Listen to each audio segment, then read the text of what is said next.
Como político, botín derecho y tu libertad de mundo para así expresionan y me te quiero que cualquier ciudadano tiene esa aquí. No, mi no también de una reacción a esa aquí.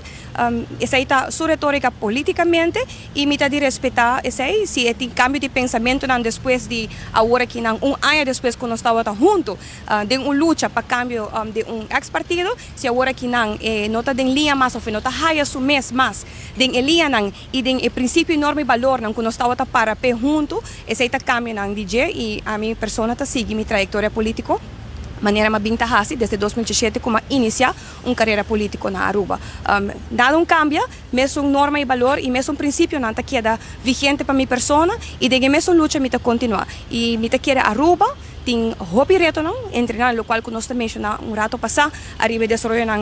tem turismo, hotelero economicamente, me quer nos energia, me se vai agora que na pone ênfasis, arriba Kiko Aruba tem mister e de número de representação do povo aqui, eu me compartilhar meu pensamento e me nota vai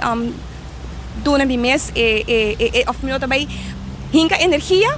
de negativismo nem tampouco de ataque político contra outro colega parlamentário para mim agora que Aruba está na primeiro lugar. Por nos papia de futuro político de Jarlín, já nós está quase leu de uma eleição e acaba de decidir que com Kiko também assim.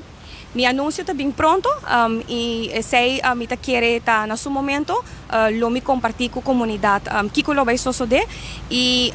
me está comprometer-me mesmo com o povo aqui que me continuar como político na Aruba. ¿Una lista nova ou uma lista existente? Esse é o anúncio pronto.